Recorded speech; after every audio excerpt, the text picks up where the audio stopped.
시청자 여러분 안녕하세요. 알기 쉬운 보험으로 인생 설계를 도와드리는 인생설계 원픽 진행의 이승입니다. 100세 시대를 위한 선택, 살다 보면 겪게 되는 크고 작은 일들도 있고 또 변화하는 세상만큼이나 보험도 진화를 하죠. 이 보험에 대해 궁금한 모든 것들과 또 여러분들의 인생 설계를 위한 원픽 함께 고민해드리겠습니다. 오늘도 인생 설계 원픽과 함께 하시면서 하루하루의 생활을 설계하는 법 함께 찾아가 볼게요. 인생 설계 원픽 생방송은 유튜브 검색창에 서울경제TV 검색하신 후 아래 나와 있는 방법을 통해서 실시간 스트리밍으로 함께 하실 수 있습니다. 아울러 본방송에서 제공하는 정보는 전문가들의 조언일 뿐 해당 보험의 투자나 수익률은 보장하지 않는다는 점 유의해 주시기 바랍니다. 자, 그럼 인생 설계 원픽 지금부터 시작해 보겠습니다. 오늘도 우리의 현명한 인생 설계를 위해 전문가 세 분께서 나와 계십니다. 전문가님 어서 오세요. 네, 좋습니다. 한 분 한 분 인사를 드려보면 좋을 것 같은데요. 먼저 김태하 전문가님 시청자께 소개와 인사 부탁드리겠습니다. 안녕하세요. 보험을 같이 고민해주고 보험의 가치를 높이는 전문가 김태하입니다. 네, 보험의 가치를 높여주실 김태하 전문가님이십니다. 그럼 다음으로 이성진 전문가님 소개 부탁드리겠습니다. 보험은 선택이 아니라 준비입니다. 오늘 이 방송이 막연한 걱정 대신 똑똑한 준비를 시작하는 계기가 되시길 바랍니다. 시청자 여러분 삶에 꼭 필요한 정보 정확하게 전달드리겠습니다. 반갑습니다. 이성진 전문가입니다. 네, 정확한 정보를 전달해 주실 이성진 전문가님이셨습니다. 마지막으로 원찬웅 전문가님 소개 부탁드릴게요. 안녕하세요. 든든한 보험 파트너, 보험 전문가 원찬웅입니다. 보험이 더 가깝고 이해하기 쉬운 주제가 될 수 있도록 짧은 시간이지만 꼭 도움되는 정보 전달해 드리도록 하겠습니다. 네, 마지막으로 든든한 파트너가 되어주실 원찬웅 전문가님까지 소개해 드려봤습니다. 자, 그럼 본격적으로 보험 주제 확인해 볼 텐데요. 먼저 첫 번째 주제 화면을 통해서 만나보겠습니다.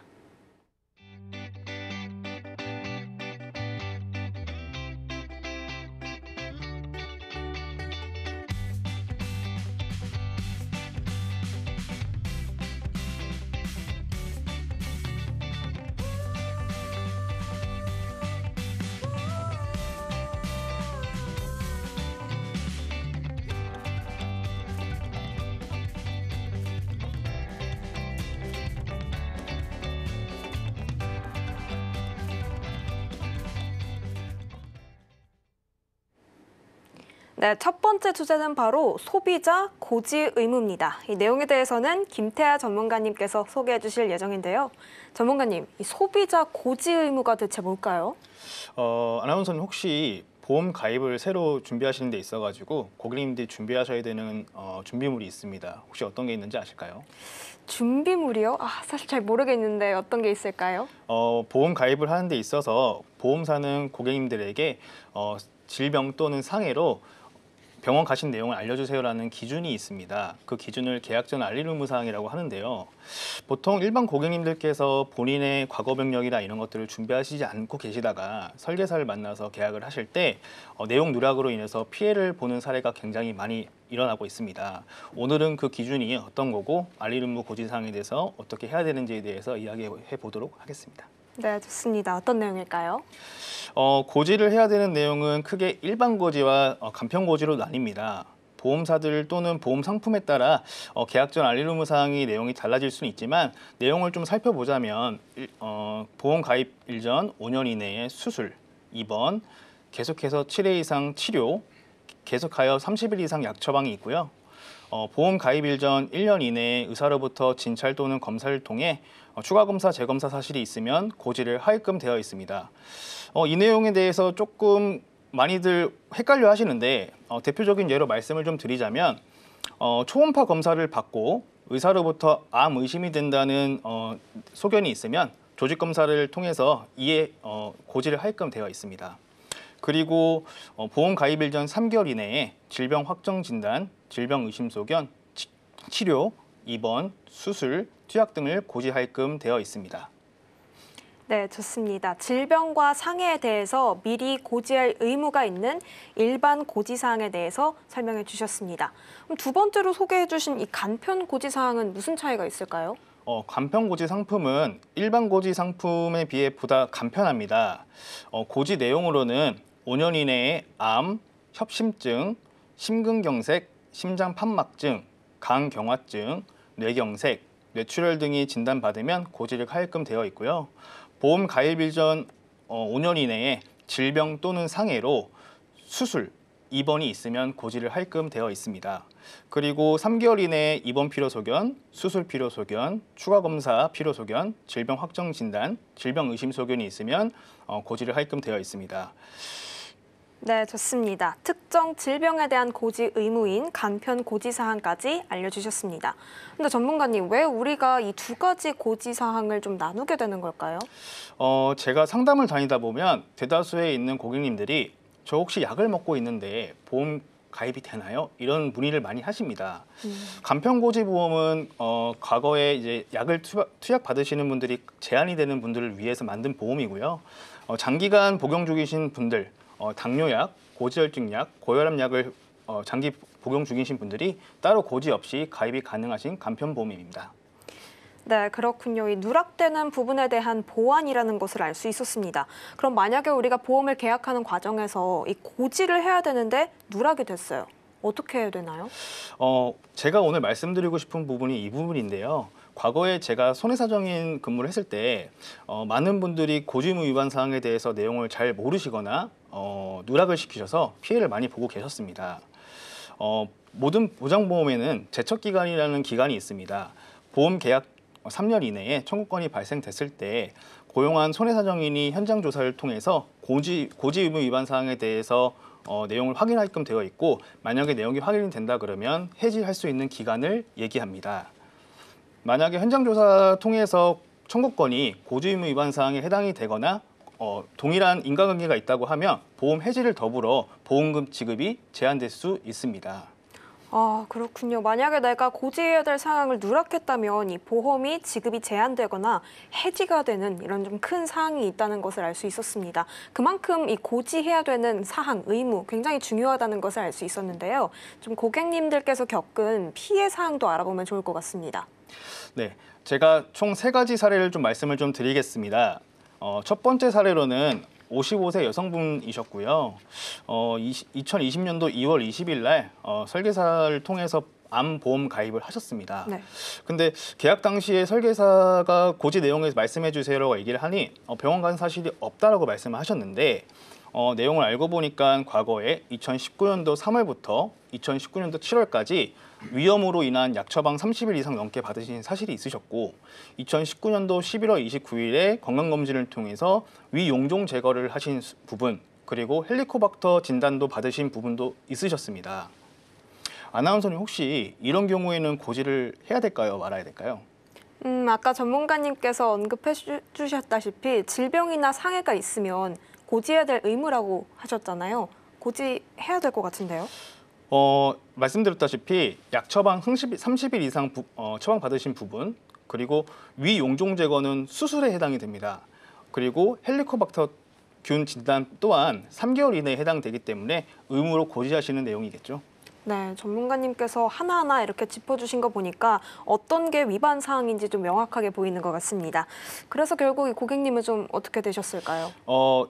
이제 보험 가입을 하시고 2021년 한 3월 정도에 소화가 잘 안 되는 증상으로 병원에 가셨습니다. 그 이후에 내시경 검사를 받으셨는데 위암 의심 소견이 있어서 3차 병원으로 전원을 하셨고, 거기서 진단 받으신 후에 수술까지 하셨습니다. 이후에 당연히 보험금 청구를 하셨고, 암 진단비 3천만 원, 수술비 500만 원을 청구하셨습니다. 보험사에서는 제척 기간이 3년이 안 넘었기 때문에 보험 조사를 통해서 과거 병력 조사를 진행한 결과 위험 약 처방, 그리고 위 용종 제거, 그리고 헬리코박터 복용 진단까지 포함해서 이번 청구권과 인과관계가 있다고 판단하에 고지 의무 위반 사항에 해당됐고, 보험금 면책과 보험도 해지되셨습니다. 이런 사례를 봤을 때 대충 그냥 고지를 하고 나서 정작 보험이 필요할 때 보험 혜택을 받지 못하신 사례에 해당이 됩니다. 네, 맞습니다. 말씀해주신 대로 사실 좀 안일하게 넘기다가 이렇게 내가 그래도 보험을 들었는데 보장을 받지 못하게 되는 좀 속상한 상황들이 생기는 것 같습니다. 실제 사례를 들어보니까 더 이게 좀 여실히 와닿는데요. 굉장히 큰 문제가 되겠어요. 예, 두 번째 사례를 좀 말씀드리고 싶은데요. 52세 남성분이셨고요. 2018년도 5월경에 종신보험 가입을 하셨습니다. 가입 당시에 보험에 대해서 전혀 모르시는 분이셔서 이제 혈압약과 고지혈증 약을 복용하고 계셨는데 치료 내용 없음, 5년 고지 내용 없음을 이제 고지를 하셨던 분이셨고 이분 같은 경우에는 고지를 해야 될까요, 아나운서님? 이 부분도 고지해야 될 것 같은데 아닌가요? 맞습니다. 고지를 하셔야 됩니다. 보통 일반적으로 고객님들께서 요즘은 많이 알고 계시지만 약을 드시는 부분, 특히 남성분들이 내용을 잘 모르시더라고요. 그 이후에 2020년도 2월에 이제 산책을 하시다가 쓰러지셨어요. 그 다음에 사망을 하셨습니다. 사인은 급성 심근경색이셨고 제척기가 미경과건으로 동일하게 보험 현장 조사 진행을 하였고요. 혈압약, 고지혈증 약은 급성 심근경색과 인과관계가 있는 부분이라 판단하여 사망보험금 1억이 미지급되셨습니다. 그렇군요. 사실 우리가 보험을 계약할 때 이 부분을 좀 자세히 읽어봐야 되는 것 같습니다. 고지사항이 잘 반영이 되어 있는지, 그리고 내가 고지해야 될 내용이 누락된 게 없는지 이 부분 정말 좀 꼼꼼히 살펴봐야 될 것 같거든요. 다음 내용도 이어서 한번 설명해 주세요. 혹시 아나운서님 건강검진 받으신 적 있으신가요? 네, 있습니다. 만약에 초음파 검사를 받았는데 의사가 큰 병원 가서 조직검사 권유를 했습니다. 근데 환자분께서 병원에 가시지 않으셨어요. 뭐 진단 사실이 없겠죠. 네. 근데 그리고 나서 2달 뒤에 보험 가입을 하셨습니다. 고지를 해야 될까요? 이 부분은 처방은 받았지만 진단받은 건 아니니까 고지 안 해도 될 것 같은데요. 사례를 말씀드리겠습니다. 네. 40대 여성분이셨는데 2020년도 6월에 종합보험 가입을 하셨었어요. 근데 일반 고지 상품으로 가입을 하실 때 평상시에 뭐 기저질환이나 이런 것들이 없으셔서 고지하시는 내용이 없으셨습니다. 근데 2020년도 4월에 건강검진을 통해서 유방초음파 시행을 하셨고 좌측 유방 쪽에 좀 이상 소견이 있다고 해서 큰 병원에 가보시라고 조직검사 권유를 받았었습니다. 근데 뭐 이분께서는 병원에 가시지 않으셨고 진단받지 않았다는 이유로 그냥 보험 가입을 하신 거예요. 그리고 나서 2020년도 2월경에 생리불순으로 인해서 이제 병원에 가셨는데 자궁초음파 진행을 하셨고 조직검사도 하셨어요. 암 진단을 받으셨고 이제 이후에 수술하고 항암 치료까지 하셨습니다. 아나운서는 이번 사례를 봤을 때는 유방, 자궁 전혀 관계가 없는데 어떻게 처리됐을까요? 청구한 내용과 같은 게 아니라서 좀 잘 그래도 처리됐을 것 같은데요. 고지음 위반 사항에 대해서 인과관계가 없는 거는 맞습니다. 자궁하고 유방 쪽은 전혀 인과관계가 없기 때문에 보험금 지급은 되셨습니다. 네. 하지만 보험 가입 전 3개월 이내에 유방으로부터 이제 질병 의심 소견, 고지음 위반 사항이 맞죠? 이런 경우에는 보험이 해지되십니다. 그렇군요. 사실 정말 중요한 부분들을 낱낱이 짚어주신 것 같습니다. 그럼 이렇게 내가 누락될 만한 사항이 있는데 고지하지 않았을 때 생기는 위험 부분 중요하게 짚어주셨는데요. 오늘 이렇게 소비자 고지 의무 알려주셨는데 좀 저희가 좀 정리를 좀 한번 해본다면 어떻게 좀 정리해 주실 수 있을까요? 보험 가입 전 내 병력을 확인하고 그 내용을 알고 있는 게 중요합니다. 만약에 내가 병원 간 내용을 잘 모르겠다라고 생각이 드시면 건강보험 심평원 홈페이지에 들어가셔서 나의 진료 정보를 확인하실 수 있습니다. 두 번째로는 병력에 대해서 설계사에게 정확하게 내용 고지를 하셔야 되고요. 구두상으로만 말씀하시는 게 아니고 카톡이나 메시지를 통해서 남겨놓으시는 것을 추천드립니다. 실제로 현장에서는 나는 분명히 고지를 했다. 설계사는 들은 게 없다 해서 많은 분쟁 사유가 있습니다. 이 내용을 꼭 지키시면 좋겠고요. 세 번째로는 청약 시에 나의 내용에 대해서 청약서 상의 내용의 고지가 잘 되어 있는지를 확인하셔야 됩니다. 본인이 나중에 만약에 놓친다고 하면 이 사유는 귀책 사유가 본인에게 있기 때문에 그렇습니다. 네, 맞습니다. 사실 내가 보험 가입을 했는데 이런 작은 실수로 보장을 받지 못하면 너무 아쉽잖아요. 이 부분에 대한 내용 꼭 살펴보시길 바라겠고요. 이렇게 소비자 고지 의무에 대해서 첫 번째 보험으로 알아봤는데 오늘 알려드린 정보는 시청자 여러분의 투자 판단을 위한 조언이라는 점 명심해 주시고요. 소비자 고지 의무 정리는 화면을 통해서 만나보겠습니다.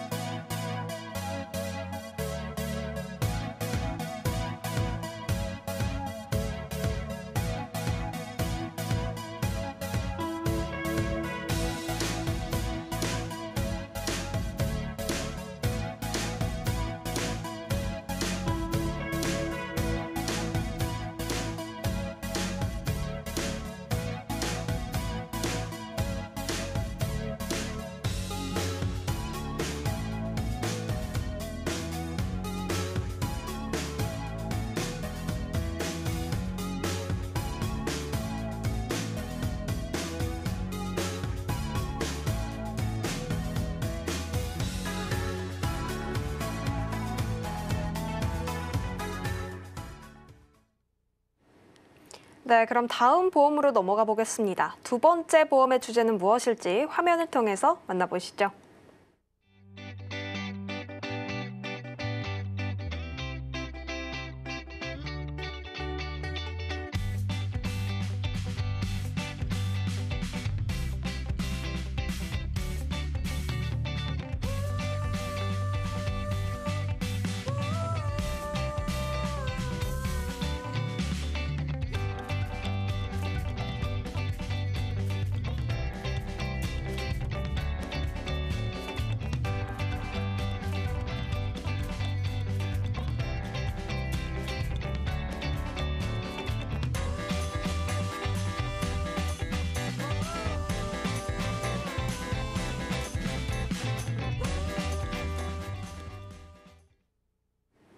네, 두 번째 보험은 바로 일상생활 배상 책임이었습니다. 이 내용에 대해서는 이성진 전문가님께서 소개해 주신다고 하는데요.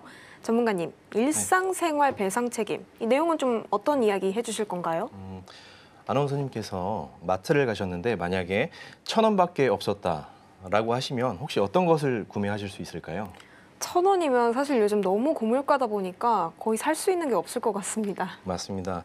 요즘 물가가 올라도 너무 오르다 보니 저 또한 1,000원을 가지고 사실상 마트에서 물건을 구매하기란 어렵습니다. 네. 그런데 1,000원으로 보상을 받을 수 있는 보험이 있다고 하면 어떠세요? 바로 일상생활 배상 책임 보험에 대해 말씀드리겠습니다. 좋습니다. 어떤 내용일지 좀 자세히 설명해 주세요. 일상 배상 책임이란 일상생활을 하던 중 어떤 상황에서 타인에게 인적, 물적, 피해 발생 시 보험회사가 대신 보상을 해주는 보험이며 최대 1억 원까지 보상을 받을 수 있는 보험입니다. 일상생활 배상 책임은 누구나 하나씩 가입이 되어 있는데요. 보통 주택화재보험, 운전자보험, 종합보험을 가입할 때 함께 준비하는 특약입니다. 최근에는 과거보다 많이 대중화되어 있기 때문에 소비자분들도 여러 사건, 사고에 활용하고 있습니다. 네, 사실 저한테도 굉장히 익숙한 명칭인데요. 이 소비자분들이 그럼 이거는 대부분 좀 준비하고 있다, 이렇게 좀 보면 되겠네요. 네, 맞습니다. 실손 의료비 누적 가입자 수는 현재 4만 명 이상으로 전 국민의 약 80% 이상 가입되어 있습니다. 엄청난 숫자죠. 네. 따라서 일상배상 책임은 대부분 특약으로 준비를 하셨기에 많은 소비자분들께서 준비되어 있습니다. 하지만 준비되어 있음에도 불구하고 이러한 보험이 있는지 잘 모르시는 경우가 많기 때문에 잘 살펴보시고 가입하셔야 보상을 제대로 받을 수 있겠죠. 네. 네, 해당 특약 종류와 범위에 대해서 한번 살펴보겠습니다. 일상 배상 책임에는 3가지 종류가 있습니다. 첫 번째는 일상생활 배상 책임입니다. 보상 범위는 피보험자 그리고 배우자입니다. 그리고 두 번째는 가족 일상 배상 책임 보험입니다. 보상 범위는 피보험자, 보험 가입자의 배우자, 보험 가입자의 자녀, 보험 가입자의 친척입니다. 세 번째는 자녀 일상 배상 책임입니다. 보상 범위는 보험자의 자녀와 피보험자의 자녀의 법정 감독 의무자입니다. 민법 제777조상의 친권자에 해당이 된다면 가족 일상 배상 책임이 유리하며 만약 법정 감독 의무자가 민법상의 친권자에 해당이 되지 않는다면 자녀 일상 배상 책임 보험을 권장드립니다. 혹시 아나운서님은 어떤 배상 책임을 준비하셨나요? 저는 가족 일상 배상 책임 준비하고 있습니다. 네, 좋습니다. 보통 가족 일상 배상 책임을 많이 준비하시지만 상황에 따라 보상 여부가 달라지니 꼼꼼하게 따져서 준비를 하셔야 합니다. 일상 배상 책임은 자기 부담금이 발생을 하는데요. 준비 시기에 따라 달라집니다. 2009년 8월 이전 이후로 자기 부담금이 달라지며 2009년도 8월 이전은 2만 원, 이후에는 20만 원의 자기 부담금이 발생을 하고요. 20년 4월 이후에 개정된 일상배상책임 특약에서는 자기 부담금 20만 원, 누수 50만 원의 자기 부담금이 공제 후 보상이 됩니다. 배상책임보험 계산법은 이렇습니다. 배상책임 하나를 준비하셨다면 손해 발생 금액 빼기 자기 부담금 하시면 보상금 산출이 되며 배상책임 2개 이상 준비를 하셨다면 하나 준비 시 보상금 산출 방법을 하신 후에 각각 더해주시면 됩니다. 아나운서님, 제가 자기 부담금과 계산법을 말씀드렸는데요. 자기 부담금 알고는 있지만 공제를 하려니 매우 아깝지 않으세요? 아깝죠. 사실은 알고는 있지만 막상 공제를 하려면 좀 그런 마음이 드는 것 같습니다. 방법은 없을까요? 제가 팁을 하나 알려드리겠습니다. 좋습니다. 가족 전체가 가족 일상 배상 책임을 준비하는 건데요. 가족 일상 배상 책임이요. 이 가족 전체가 준비했을 때는 그럼 어떤 보상이 되는 걸까요? 예를 들면 3인 가족이 있다고 가정했을 때 아이가 친구 집에서 축구공을 가지고 놀다가 창문이 깨져 수리 견적이 30만 원 나왔다고 가정을 해보겠습니다. 어머니만 준비를 하셨다면 자기 부담금 20만 원 공제 후 10만 원이 지급이 되며 부모님이 함께 준비하셨다면 자기 부담금 20만 원 각각 공제 후에 20만 원이 지급됩니다. 가족 모두가 준비했을 때는 보험금 지급이 얼마나 될 것 같습니까? 예시대로라면 3인 가족이니까 30만 원 아닐까요? 맞습니다. 자기 부담금 공제 후에 30만 원을 지급받아 자기 부담금이 없어지는 결과를 볼 수 있겠죠. 네. 일상배상 책임 특약은 말 그대로 일상생활 중 발생하는 배상 책임 사고를 모두 말씀드릴 수 있는데요. 그중에서도 보장 사례 비중이 가장 높은 3가지 정도의 사례에 대해서 말씀드리겠습니다. 첫 번째로는 누수 관련 사고인데요. 제가 상담 시 질문을 드렸을 때 일상배상 책임이라는 특약 명칭은 잘 모르시지만 아랫집 누수됐을 때 우리가 해주는 거라고 하실 만큼 대표적인 보상 사례에 누수를 꼽을 수 있겠습니다. 피보험자의 주거지로 인하여 아랫집에 피해를 입혔을 때 보상이 가능한 보험이며 실제 얼마 전에 저희 처가댁에 누수로 인해 아랫집에 피해를 입힌 사례가 있었습니다.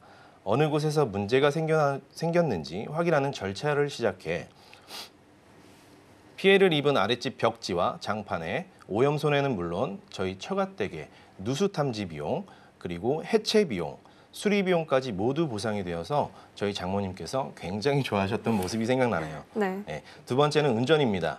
누수만큼이나 혹은 더 많은 사례를 대표적으로 뽑자면 접촉사고가 있습니다.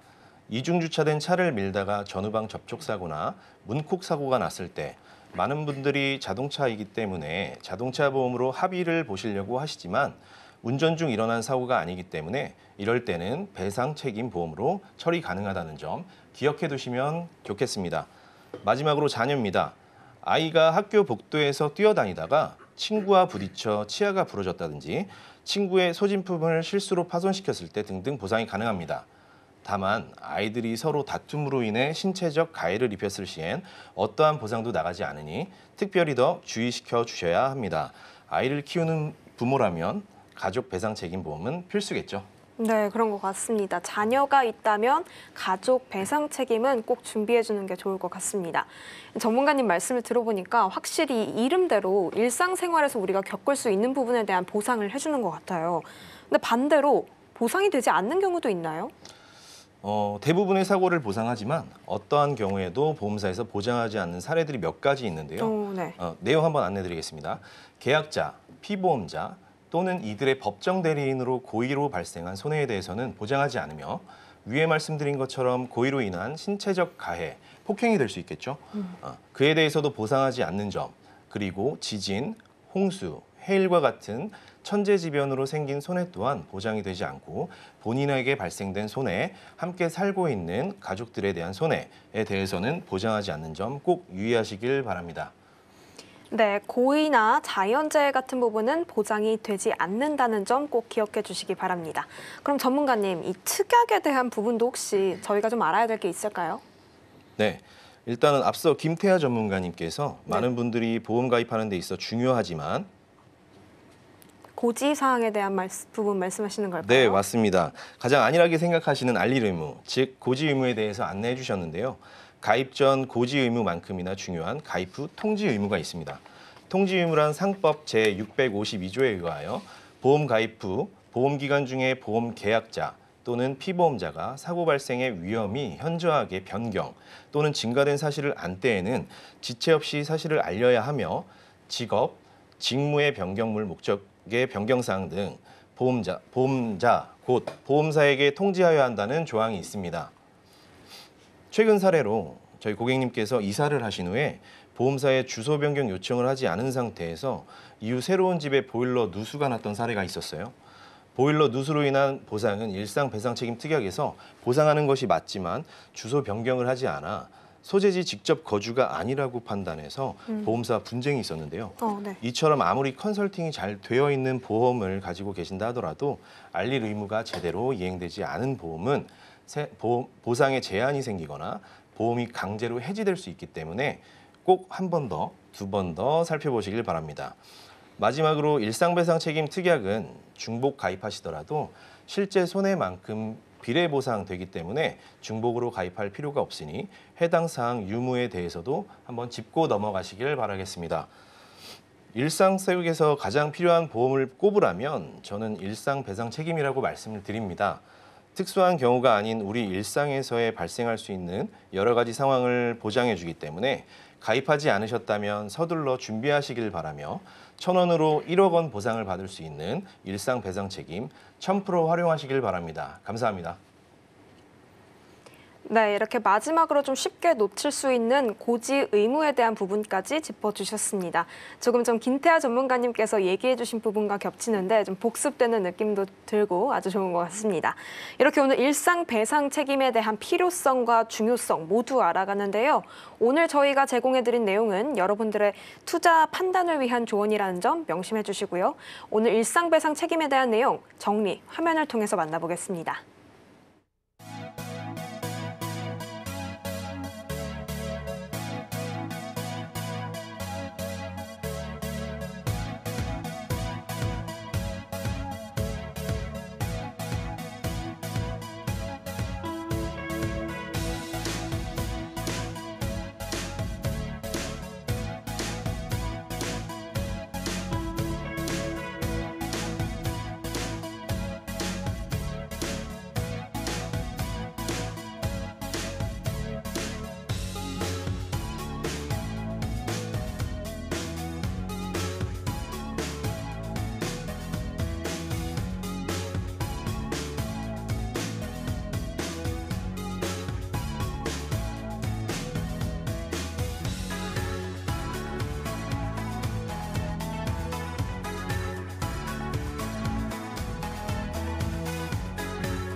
네, 좋습니다. 그럼 세 번째 보험은 뭔지 화면을 통해서 만나보겠습니다.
네, 마지막 세 번째 보험은 운전자 보험이었습니다. 원찬웅 전문가님께서 소개해 주신다고 하는데요. 어떤 내용들일까요?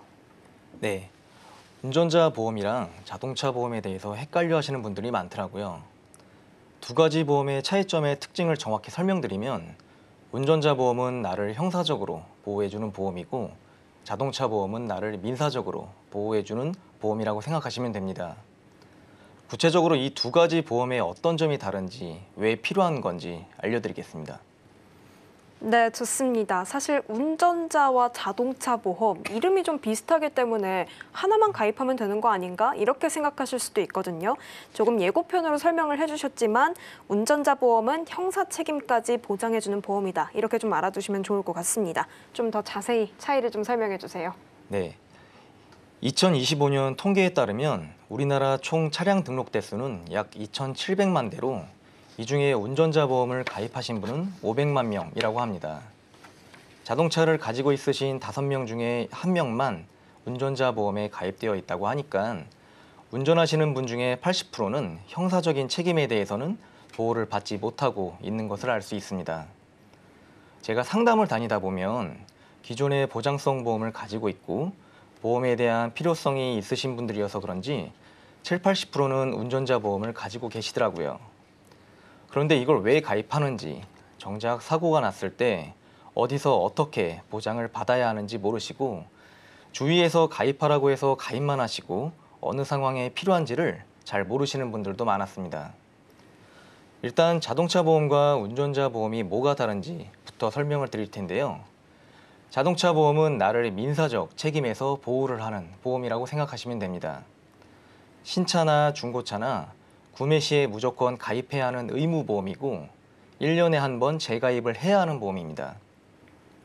그리고 갱신일이 지났을 때는 과태료가 부과되므로 갱신일자가 지나지 않도록 매년 신경을 써야 합니다.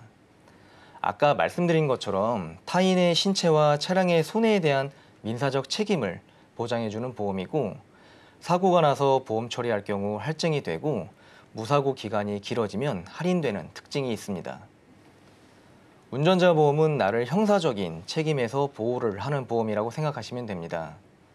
운전자 보험의 특징은 의무적으로 들어야 되는 보험이 아니기 때문에 가입하신 분의 차량의 소유자의 20%밖에 안 됩니다. 운전자 보험은 자동차 보험에서 보장되지 않는 12대 중과실에 대한 형사적 책임을 보호해 주는데 그 부분은 잠시 후에 설명드리겠습니다. 또한 운전자 본인에게 발생한 피해 금액만큼 보험금을 수령할 수 있고 사고나 벌점이 많아도 운전자 보험은 할증이 되지 않고 약정한 납입 기간에 따라 재가입을 합니다. 네, 형사적 책임을 받지 못하는 분이 80%나 된다고 하니까 정말 놀라운 것 같습니다. 그럴수록 이 자동차 보험뿐만 아니라 운전자 보험까지 챙겨서 형사적인 책임까지 좀 같이 보장을 받는 게 중요할 것 같다는 생각이 드는데요. 그럼 전문가님, 만약에 우리가 운전자 보험을 가입하게 됐어요. 그럼 어떤 보장들을 대체 우리가 받을 수 있는 건가요? 네, 첫째로 형사적 책임에 대한 비용 보상이 가능합니다. 교통사고 시 운전자는 민사적, 형사적, 행정적 책임을 져야 하는데 자동차 보험은 민사적 책임만 보상합니다. 형사적 책임 비용, 즉 합의금이나 벌금은 운전자가 부담해야 하죠. 운전자 보험은 이러한 형사적 책임을 보상받을 수 있습니다. 특히 12대 중과실 사고는 피해자와 합의해도 형사처벌을 피할 수 없습니다. 두 번째로 운전자 본인의 상해 후유증에 대한 보상이 가능합니다. 운전자 보험은 교통사고로 운전자 본인이 상해를 입었을 때 사고 후유증으로 인한 손해 비용을 보상합니다. 단, 상해 후유 장애를 보상받으려면 운전자 보험 가입 시 특약으로 포함해야 한다는 점 기억하셔야 합니다. 세 번째로 경제적 손실에 대한 보상이 가능합니다. 교통사고가 나면 갑자기 큰 지출이 생길 수 있습니다. 하지만 운전자 보험에 가입되어 있다면 자동차 보험으로는 보장받지 못하는 부분까지 보완해서 보장받을 수 있게 되므로 경제적 부담을 덜 수 있습니다. 좋습니다. 합의금, 벌금, 상해 후유증까지 보장을 해준다고 하니까 말씀해주신 대로 경제적인 손실을 메울 수도 있는 그런 보상 보험이다라고 좀 생각해 주시면 될 것 같습니다.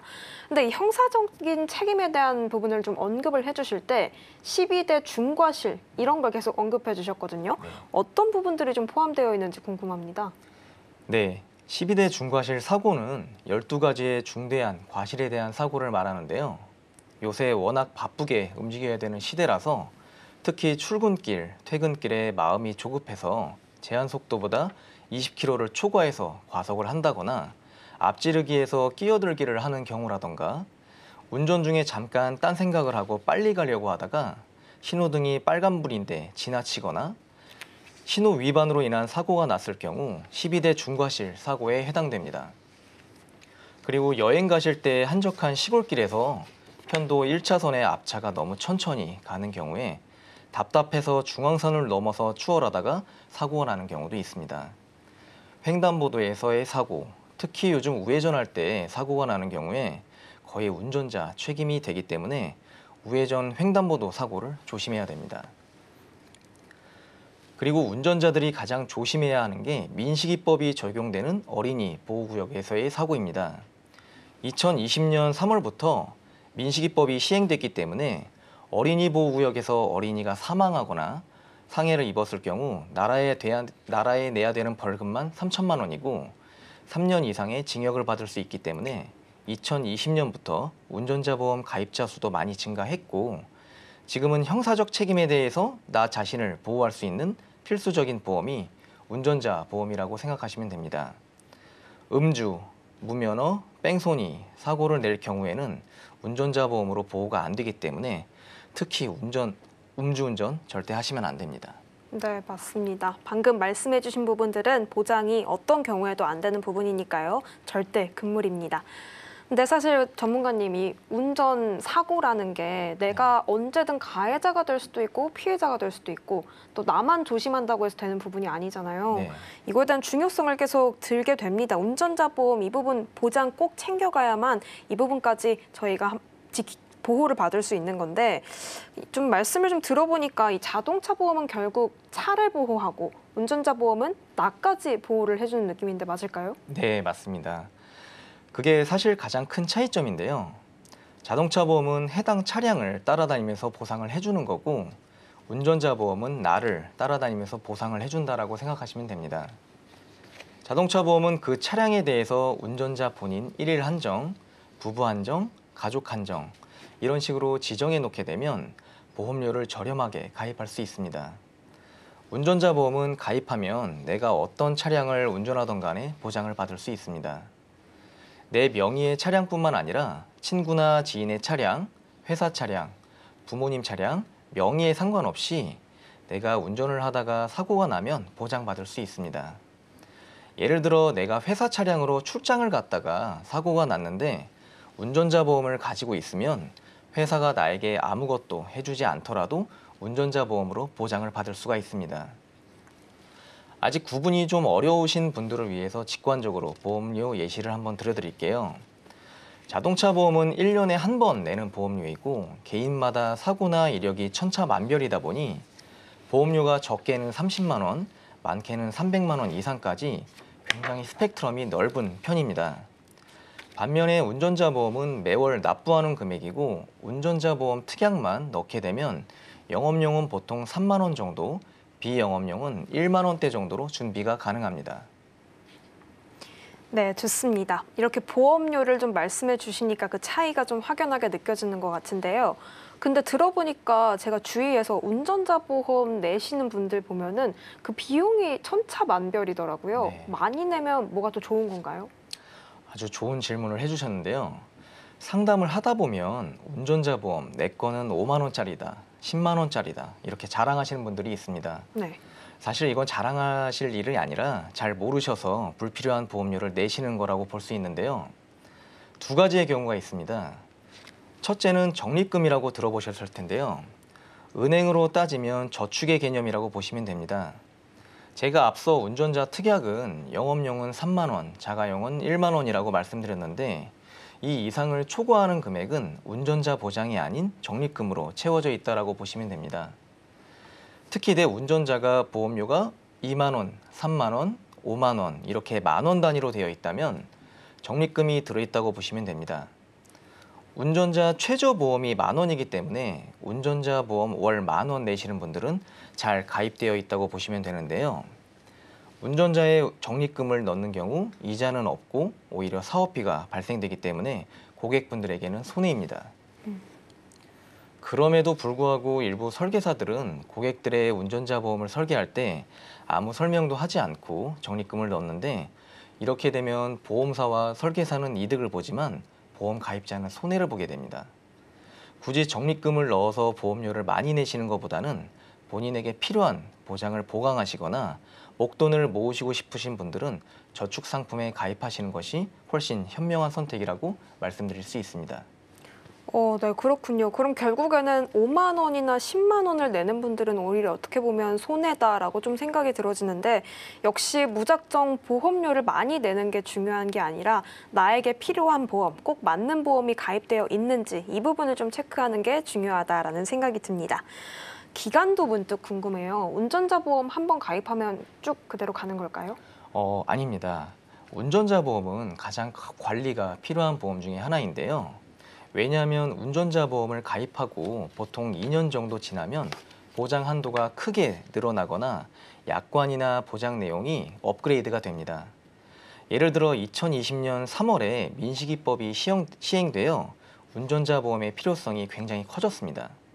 사실상 이 법 때문에 보험회사는 20년도부터 운전자 보험의 판매량이 급격히 증가했는데요.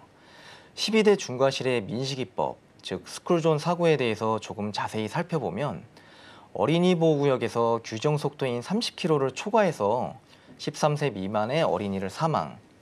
사실 여기서 사망사고는 드물지만 다치기만 해도 형사처벌 대상이 된다는 것에 주목해야 할 부분입니다. 20년도 이전에 가입을 하셨던 분들은 스쿨존 사고에 대한 보장이 없거나 굉장히 적은데 보험료는 그때나 지금이나 거의 동일합니다. 2015년도 운전자 보험을 보시면 교통사고 자동차 처리 지원금이 당시에는 3천만 원이었는데 보험료는 16,790원이었습니다. 현재 제가 가지고 있는 운전자 보험은 2억을 보장하는데 월 보험료는 오히려 저렴합니다. 보장 금액이 약 7배가 증액이 되었는데도 보험료가 그대로이거나 저렴한 것이 운전자 보험의 특징입니다. 제가 추천드리는 주기는 약 2년에서 3년 정도마다 교체해 주시는 게 좋고 중요 내용이 업그레이드 되었거나 보장 한도가 확대될 때 제 고객들에게 연락을 드려서 설명을 드리는 편입니다. 최근에도 약 5개월 전에 비탑승 사고라고 해서 한문철 변호사가 의견을 제시해 보험사가 약관을 개정한 내용인데 경사로에 주차를 하고 차량이 오래된 경우 브레이크나 파킹 기어의 힘이 약하거나 혹은 실수로 잘 체결되지 않아서 경사로 아래로 내려와서 인명피해가 종종 발생하곤 합니다. 이 경우 예전 운전자 보험에서는 비탑승 중 사고라고 하여 면책사항이었으나 최근 운전자 보험에는 약관이 개정되어 운전 중과 동일하게 형사상 책임 피해 금액을 보장받을 수 있게 되었습니다. 보험은 옛날 보험이 좋다라는 말이 있는데 운전자 보험만큼은 전혀 해당되지 않고 오히려 옛날 운전자 보험을 가지고 계신 경우 운전자 보험의 보험료는 똑같이 내는데 억울하게 보장받지 못하는 경우가 있을 수 있으니 운전자 보험을 가입하신 지 만 3년 정도 경과했다면 반드시 리모델링을 하셔서 같은 보험료로 최대의 보장을 받으시기 바랍니다. 네, 좋습니다. 시간이 거듭함에 따라서 사실 개정되는 부분들이 많으니까요. 전문가님께서 말씀해 주신 대로 2에서 3년 주기로 점검 그리고 교체하는 것을 추천드리겠습니다. 그리고 또 최근에 개선된 부분인 이 비탑승 중 사고도 챙겨가시는 거 잊지 마시고요. 저희가 또 근데 주의해야 할 게 하나 더 있다고요? 네, 이제 다들 운전자 보험 증권 찾고 계실 겁니다. 만약 분실하실 경우 고객센터 전화하시면 이메일이나 팩스, 우편 이런 여러 가지 방법으로 재발송이 가능하니 참고하시고요. 증권을 꺼내봤더니 적립금은 0원인데 보험료가 2만 원대, 3만 원대이신 분들도 계실 겁니다. 이분들은 운전자의 상해 특약이 많이 들어가 있는 상태인데요. 먼저 그럼 운전자 특약이 어떤 내용인지 설명드리겠습니다. 형사사건의 특성상 재판과 형량이 있다는 것을 기억하시면 이해가 좀 편한데요. 교통사고 처리지원금은 사고 피해자에 대한 합의금, 현재 최고 한도 2억이고요. 경찰 조사 단계에서부터 사용할 수 있는 변호사 선임 비용 5천만 원, 그리고 재판 시 벌금형, 대인은 3천만 원 이하, 대물은 500만 원 이하로 법정 최고 한도가 적용되어 있습니다. 이를 제외한 것은 모두 상해특약인데 보통 20년 납 100세 만기 이렇게 종합보험에 준비하셔야 합니다. 대표적인 상해특약 중 골절진단비 또는 상해 후유장애의 경우 어르신들이 빙판길이나 버스에서 넘어지셔서 청구하시는 경우가 굉장히 많은데요. 납입하는 보험료가 합리적이고 정말 중요한 내용이라면 20년 납 90세 혹은 100세 만기인 보장성 보험에 넣어야 하는데 이렇게 해지와 가입을 반복하는 운전자 보험에 상해특약을 넣게 되면 추후 해지할 수 없는 상황이 됩니다. 따라서 운전자 보험에는 운전자 특약만 넣어서 월 납입료가 소멸되더라도 그 이상의 보장이 될 수 있게 설계하여 가입하시는 것이 현명한 방법입니다. 이상 원찬웅이었습니다. 감사합니다. 네, 이 상해특약 같은 경우에는 운전자 가입하실 때 보통 같이 많이 가게 되는 것인데요. 이 부분은 종합에 가입하는 게 좋고 또 운전자는 사실 교체를 좀 하다 보니까 같이 가게 되면 추후에 해지할 수 없다는 부분까지 짚어주셨습니다. 근데 제가 추가로 여쭤볼 질문이 하나 있어요. 네. 사실 제가 운전자 보험이라고 하니까 당연히 운전하는 분들만 가입하겠지라고 좀 생각하게 된 것 같거든요. 비운전자에게도 좀 가입을 권유드리나요? 네, 사실 많은 분들이 그렇게 생각하시지만 사실 운전자 보험은 꼭 운전을 해야만 가입하거나 혜택을 받을 수 있는 보험은 아닙니다. 운전자 보험 안에는 비운전자도 보상되는 특약들이 포함되어 있기 때문인데요. 예를 들면 자기부상 치료비 특약 같은 경우가 있습니다. 이 특약은 운전을 하지 않더라도 대중교통을 이용하거나 타인이 운전하는 차량에 탑승 시에도 치료비를 보장받을 수 있는 항목인데요. 즉 운전 여부와 관계없이 보장을 중심으로 운전자 보험을 활용할 수 있습니다. 네, 그렇군요. 비운전자에게도 좀 적용이 되는 보험이라는 것을 알 수 있었습니다. 근데 또 궁금한 게 아까 상해특약 말씀해 주셨잖아요. 네. 이거는 그러면 반드시 종합보험으로만 준비해야 되는 건가요? 아닙니다. 사실 상해특약의 경우 일반 보험 상품에서는 고지 의무나 인수 심사가 좀 엄격하게 적용되어서 가입이 어려운 경우가 적지 않습니다. 이러한 제약을 우회하기 위한 방법으로 상대적으로 인수 기준이 좀 완화되고 고지 항목이 간소한 운전자 보험에 상해 특약을 추가해서 상해 보장을 마련하는 전략이 활용되기도 합니다. 네, 그렇군요. 뭐 반드시 종합에만 들어가는 게 아니라 이렇게 운전자에서 추가를 할 수 있다는 것까지 알 수 있었습니다. 이렇게 오늘 운전자 보험에 대해서 정말 다양한 얘기 해주셨는데요. 좀 정리 한 번만 간단하게 해주시면요. 네, 자동차 보험과 운전자 보험은 다르다는 것과 12대 중과실 사고에는 운전자 보험이 필수라는 거, 또 적립금과 상해 특약은 빼고 운전자 특약으로만 컴팩트하게 가입하시는 것을 추천드리고 마지막으로 가입 후 3년이 지났다면 리모델링이 반드시 필요하다는 거 꼭 기억하셨으면 좋겠습니다.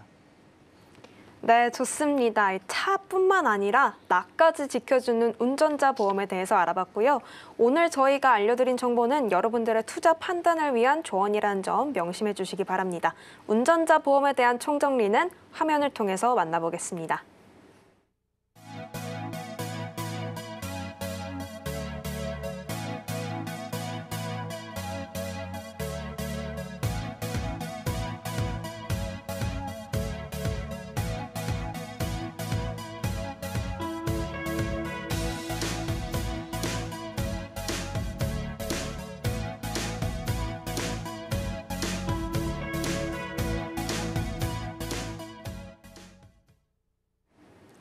인생설계 원픽에서 제공해드리는 정보는 여러분들의 전문가의 조언일 뿐 여러분들의 투자나 어떤 수익률은 보장하지 않는다는 점 참고해 주시기 바랍니다. 오늘 방송은 서울경제TV 홈페이지와 또 서울경제TV 유튜브를 통해서 확인하실 수 있습니다. 저희가 준비한 내용은 여기까지입니다. 시청해주신 여러분 고맙습니다.